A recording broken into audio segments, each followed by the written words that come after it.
Well, good morning to you. It is our last week of class in this research class. If you made it this far, you are to be congratulated on a good work so far in this class. So yeah, graduate research and design. Our last class, not our last class, our last week is about evaluating research reports. So this week we're learning about how the evaluation of a research report is important as well. I just got a research study back. Actually, we recently did one in one of the schools locally, completed an iPad reading comprehension study, and sent that in last couple months ago and got an evaluation back from my peers.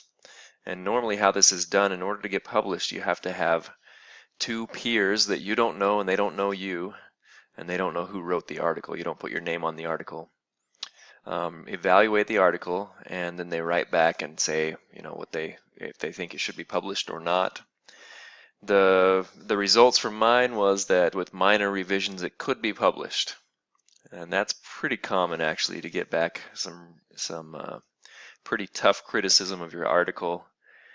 And whenever I send in an article and get feedback back on it, I always feel like I've committed some horrible crime because the reviewers are always so mean about it. But the purpose there is just for them to make sure that it's quality enough to be published. And in a peer review system, that's the best that we have, I suppose, for doing that. But it is always very critical. So what we'll do, I'm working with Dr. Moon, Dr. Wald, so what we'll do together is we'll get back and revise that article and resubmit it to the same journal, and then hopefully it will get published. So anyway, yeah, it's about evaluating research reports. And you're going to be reading chapter 22 on this subject. There's only one more chapter in the book. Yay! And so you'll read that chapter, review the slides, and then take the quiz on that chapter. And you'll also post on a discussion board about reporting and critiquing research. So, using your course textbook information for reporting and critiquing research, identify a situation in your current position or future work opportunity when you may be asked to collect information to prepare for your supervisor. All right, so there might be an opportunity in your work, and I think some of you have already alluded to this, where you have to look up the research, find out what it says. And what is that situation? What would that situation be like? Hopefully this class has prepared you pretty well for such a situation as you discuss it this week. Yeah, because that's really the idea, is that you'll be able to look up the research, find out what the research is saying on a certain topic, and then move forward with the best information that you have. But I will talk about some caveats to this. It sounds like a perfect process, but it is not. It's kind of interesting. So I'll talk about that in just a minute.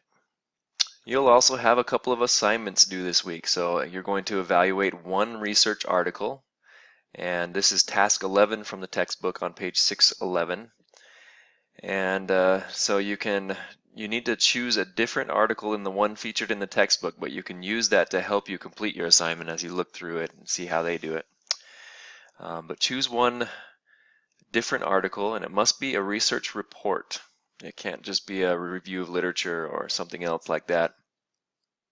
So choose one and then evaluate this article. It can be good, it can be bad, but you need to have something to say about it. And there's a checklist that you need to download that's attached to this assignment so that you can complete the assignment. So make sure you download the checklist, and then basically you just fill it out. It's kind of like a worksheet. So you fill it out, tell what you think about the article. You'll also include a few paragraphs about the strengths and a few paragraphs about the weaknesses of the research report that you chose. And then you submit that article or that evaluation to me by the end of this week. And then also there is a letter of consent. All right, so this is the last step in your research study. We have to do letters of consent because it's important that whoever participates in our study is an informed person, someone who is informed about their rights as they participate in the research study. And just to tell you, there have been some bad episodes of research in the past who have not followed these informed consent procedures, and who have provided some kind of risk to their participants that might have been greater than the benefit of the research. So it's important to know about some of these issues. But anyway, we'll talk about that in a minute too. So be sure to include items 1 through 8. There's a link here. Go to the link. It tells you what elements are required for informed consent. And then write up your own informed consent letter for your own study that you're proposing in this class. And then, if one of the items 1 through 8 on that link does not apply to your study, be sure to include it anyway, but just say something like no risks to you are anticipated as a result of participation in this study, or nothing that I expect, foresee, or whatever. So write a nice consent letter and submit it, and I'll be looking for elements such as date, greeting, and signature area. And it looks for those basically 8 elements, right? The statement that the study involves research, an explanation of the purpose of the research, description of any risks that are foreseeable, any benefits to the subject, disclosure of appropriate alternative procedures, statement describing the extent of any, if any, to which confidentiality of records identifying the subject will be maintained is included. So you have to have a statement about that, how long we'll keep the records, how we'll keep them confidential, so that there is no risk to the person.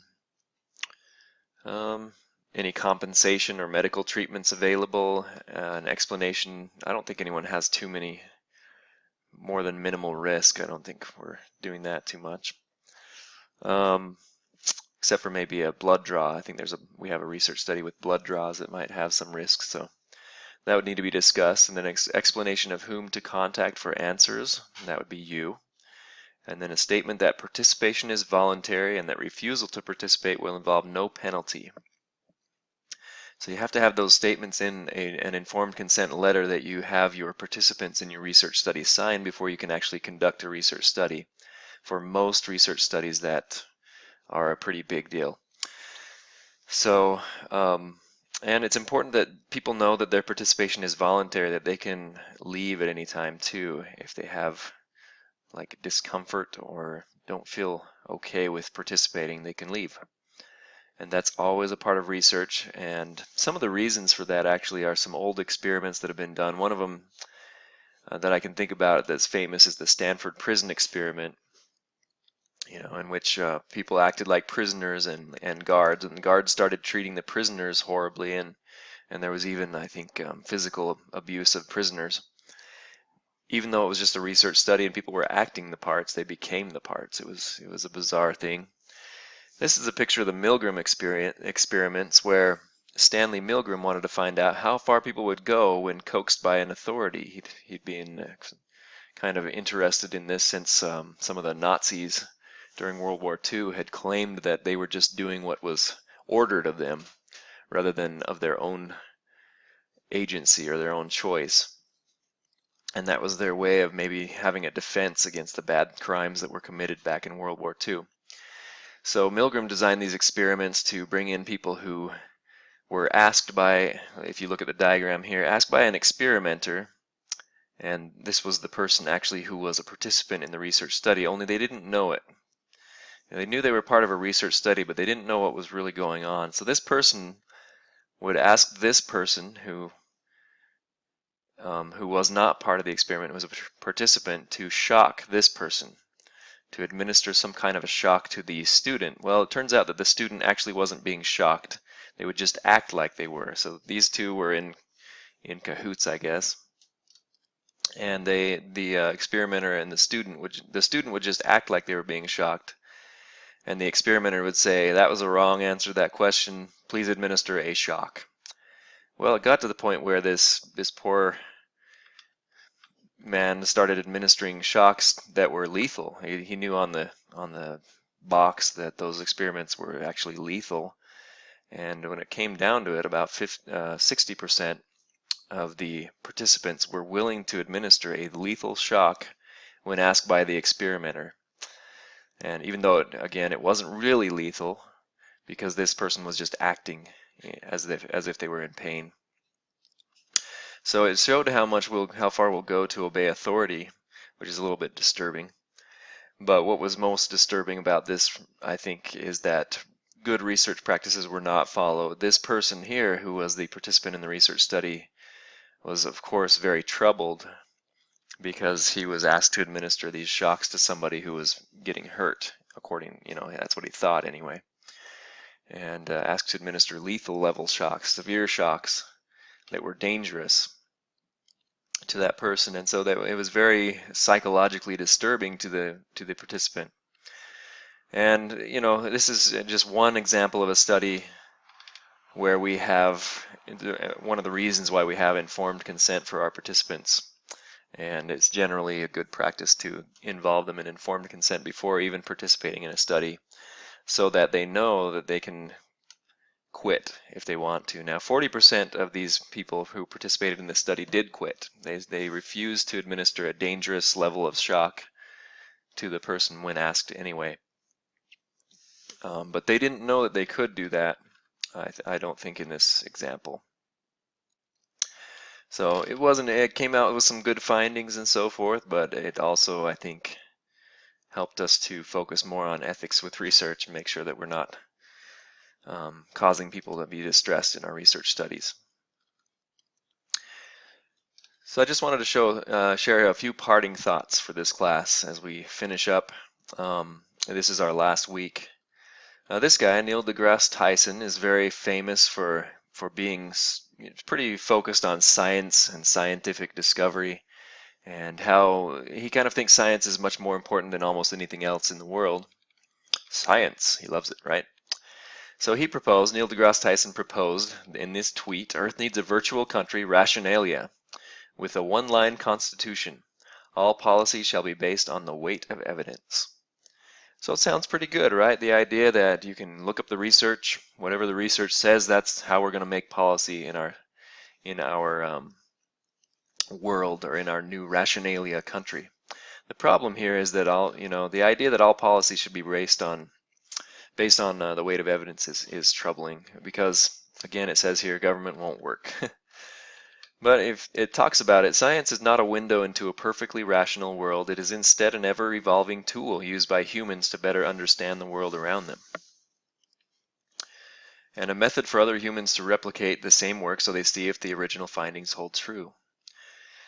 And I think you've seen this in this class, perhaps. You've seen that perhaps there's one research study that you read that shows one thing, and then you've read another research study that shows a completely different outcome. So it's nice to think that you could look at all the evidence and make a decision based on it, but in the end, you're going to have to decide between those two articles that are a little bit conflicting, or those two different findings, or the two people's studies that are a little bit different in their methodology, but that come out with different recommendations for what to do. So the truth is, in a hypothetical world like this, if they decided policy based on precisely measuring the weight of evidence, how that person selected evidence would matter a great deal, and this would ultimately come down to what values people have. It goes back, you can't just decide everything based on evidence because you find, again, conflicting evidence. So instead you have to come down to values, and it's not just about scientific evidence. Life never has been, and I don't think it ever will be, just about the weight of evidence that you find in research. Now, I'm not saying throw everything that you learned in this class out, but I am saying that you need to have a good idea of what the evidence is. I think you need to look into research, look into what people say about research, and then after that, you have to make a decision based on values, because most likely you're going to find some things that people do, some research studies that conflict a little bit. And it will come down ultimately to people's values and what they believe and where they want to go with their institution. So it could be institutional values of what we want to focus on as an institution, and that's decided maybe just by consensus, maybe just by meetings and looking at the research as best we can. Maybe it is religious values, values from religion. That certainly, in my thinking, certainly has a place in the public square and in public speaking about what policies we should make. And so maybe it comes down to some of those religious values can help us to make good decisions based on those things. But like I said, ultimately you're going to find research studies that conflict, and with some values you'll have to decide where to go and what direction to choose. So that's just a good parting thought about this class, and good luck with the activities for this week as we finish up graduate research and design.